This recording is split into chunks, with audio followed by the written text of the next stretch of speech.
પરમ આદરણીય સત્કાર યોગ સાત સંગતજી, પ્રેમથી બોલજો જય નિરંકાર. સાત સંગતજી, સંતો આપણને સમજાવે છે કે આ જે જન્મ છે આપણને મળેલો મનુષ્યનો એ વારંવાર મળતો નથી. આપણી આંખે જે કંઈ દેખાય છે, જીવ જંતુ પશુ પંખી, એ તમામ જન્મ આપણે લેવા પડે છે. 84 લાખ. અને દરેક જન્મમાં માના પેટેથી આપણો અવતાર થાય છે, આપણો જન્મ થાય છે. ગાય ભેંસ કૂતરા બલાડા સાપ વીંછી ખાન ખજૂરો કુકડો કુકડી, આ બધા જન્મ આપણે દેવા પડે છે. અને એ બધા જન્મ લીધા બાદ છેલ્લો જન્મ આપણને માણસ નો મળે છે. આ મનુષ્ય અવતાર મળે છે. અને મનુષ્ય અવતાર લેતા પહેલા માના ગર્ભની અંદર ગુંગળામણ જયારે થાય છે ત્યારે આપણે પરમાત્માને વચન આપીએ છીએ કે હે પ્રભુ, આ નરકની યાતના મારાથી સહન થતી નથી. કેટલી માઓના પેટમાં ફરીને હું આવ્યો. હવે આ નરકમાંથી તું મને છોડાય. સંસારમાં જઈને હું તારું ભજન કરીશ, તારું નામ લઈશ, પરોપકારના કામ કરીશ. પણ જ્યાં માના પેટમાંથી આપણો જન્મ થયો ત્યાં આપણે ભગવાનને દીધેલું વચન ભૂલી ગયા. સાત સંગતજી, સંતો આપણને સમજાવે છે કે હે માનવ, આ તને મનુષ્ય અવતાર પરમાત્માનું નામ લેવા માટે મળ્યો. તું વચન આપીને આવ્યો છે અને સંસારની મિથ્યા માયા મોહની અંદર ક્યાં ફસાયો? સંતો જગાડે છે આપણને. જે સંતની વાત માની દે છે મને જાગી જાય છે, એનો બેડો પાર થાય છે. એને સંતના સંગે ગુરુ મળી જાય છે. ગુરુથી મળે છે જ્ઞાન. જ્ઞાન દ્વારા પરમાત્માની પ્રાપ્તિ થાય છે. એનો આ સંસાર સહેલો થઈ જાય છે અને પરલોક પણ સુંદર થઈ જાય છે. આનંદ આનંદ થઈ જાય છે. જીવન જીવે છે બધા, પણ કેવી રીતે જીવે છે એનું મહત્વ છે. કોઈ રોતા રોતા જિંદગી પસાર કરે છે અને કોઈ હસતા હસતા જિંદગી પસાર કરે છે. કોઈ રોતા રોતા મરે છે અને કોઈ હસતા હસતા મરે છે. બંનેમાં ફરક છે. સાત સંગતજી, સંતોનું સાનિધ્ય મળે, ગુરુનો સથવારો મળે, જ્ઞાન મળે, ભક્તિ મળે અને મુક્તિનો માર્ગ મળી જાય તો જીવન જીવવાની મજા આવે છે. આપ સૌને ગુરુ દ્વારા જ્ઞાન મળ્યું, સદગુરુ મળ્યા, સદગુરુની ભક્તિ મળી અને પરમાત્મા ને પામવા માટેનો માર્ગ મળી ગયો. આ 84 લાખ જન્મોમાંથી છૂટવાનો માર્ગ મળી ગયો. તો માનવ દેહ દુર્લભ હૈ ભાઈ, મિલત ન વારંવાર. આ ફરી વાર મળશે નહીં. એટલે આ અવસર ઝડપી લો, આનો ઉપયોગ કરી લો. દરેક જન્મ એક જ વાર મળે છે. 84 લાખ યોની છે, એમાં દરેક જન્મ એક જ વાર મળે છે, બીજી વાર મળતો નથી. તો આ જન્મ પણ બીજી વાર મળવાનો નથી. તો આ છુટકારો કરી લેવો હોય તો આ મનુષ્ય જન્મ જ છે.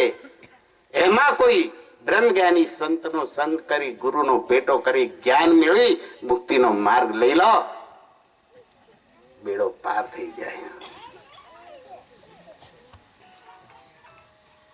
નદી મીઠી હોય, કઈક ના કિનારાના પરોપકાર કરતી કરતી કોઈને પાણી, આજે નાવાનું, ખાવાનું, બધી રીતનું એને તારક પહોંચાડી, વહેતી વહેતી પરોપકારના કામ કરતી કરતી આખરે સાગરમાં સમાય તો સાગર બની જાય. સાગર બની જાય તો એક મીઠી નદી હતી એ ખારી બની જાય. એનું નદીનું અસ્તિત્વ ખતમ થઈ જાય, સાગર બની ગઈ. એની સાગરના ગુણ આવી ગયા. આપણે ગુરુ સાથે જોડાઈએ, આપણે સદગુરુ સાથે જોડાઈએ, આપણે પરમાત્મા સાથે જોડાઈએ, તેના ગુણ આપણી અંદર આવી જાય, આપણું અસ્તિત્વ ખતમ થઈ જાય. આપણી અંદર આયા છે. ગુરુમાં તો વેર ઈર્ષા નફરત નથી ને આપણામાં તો છે. તો કઈ રીતે આપણે ગુરુમાં જોડાયા છે? નથી જોડાયા. ગુરુએ કીધું તમે માનવ માનવને જોડો ભાઈ, અરે જોડો ભાઈ ના તોડો ભાઈ, તમે માનવ માનવને જોડો ભાઈ. અને આપણે તો તોડવાની વાતો કરીએ છીએ. જો કોઈએ આપણી જોડે આપણું કઈ ના માન્યું કે આપણી જોડે એનો બગાડ થયો તો બીજાને ચડે કે એની જોડે ના બોલતો, એને ઘેર ના જતો, એની જોડે વ્યવહાર ના રાખતો. આ તોડવાનું કામ ગુરુએ શીખવાડ્યું. ગુરુ સાથે જોડાઈ જાઓ તો ગુરુના ગુણ આવવા જોઈએ. ગુરુની અંદર વેર ઈર્ષા નફરત કપટ કાવા દાવા ના હોય તો આપણી અંદર પણ ન હોય, જતા રહ્યા હોય. ગુરુની અંદર પ્રેમ, નમ્રતા,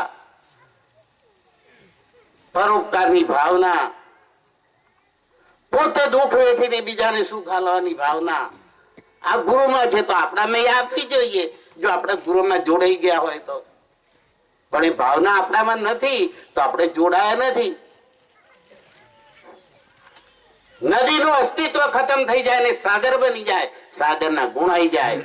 એમ દાણો જમીનમાં પડે તો એનું અસ્તિત્વ ખોઈ નાખે છે.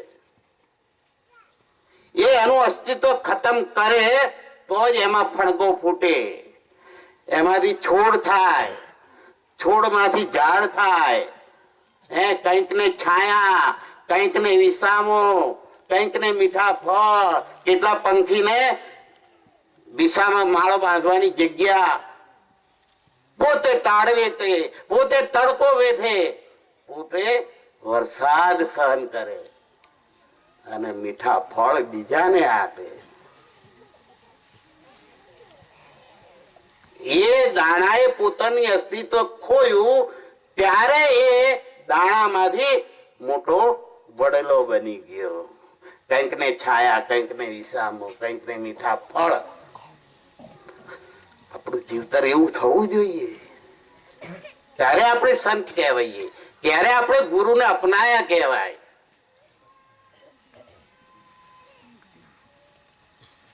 આવો સાત્સંગજી, આજે રાત્રે ઘેર જઈને વિચાર કરજો કે આપણે તરવું છે, આપણે પાર ઉતરવું છે, આપણે મોક્ષ પદને પામવું છે, આ 84 ની ઝંઝટમાંથી છૂટવું છે. તો સાચા હૃદયના ભાવથી ગુરુને સમર્પિત થઈ જવું પડશે. ગુરુના ગુણોને અપનાવવા પડશે. આપણા મનમતીના ગુણોને કાઢી મૂકવા પડશે. એક સંત જેવું, મહાપુરુષ જેવું જીવન જીવવું પડે. અને જે સંત અને મહાપુરુષનું જીવન જીવે એને અનેક તકલીફો આવે. યાદ રાખો. કઈક લોકો વિરોધ કરે તમારો એટલે સમજવું કે લોકો મારો વિરોધ કરે છે એટલે હું 2 ડગલા જીવનમાં આગળ વધ્યો છું. કારણ કે તમે 2 ડગલા આગળ વધો ને એટલે બીજા જોનારા તમારી ઈર્ષા કરે, એટલે તમારી નિંદા કરે. અને તમારી નિંદા કરે તો એની પરવા કરવાની નહીં. કારણ કે એ તમારી નિંદા કરે તો વગર સાબુ એને વગર પાણીએ તમારા પાપ ધોઈ નાખે, તમને સાફ કરી નાખે.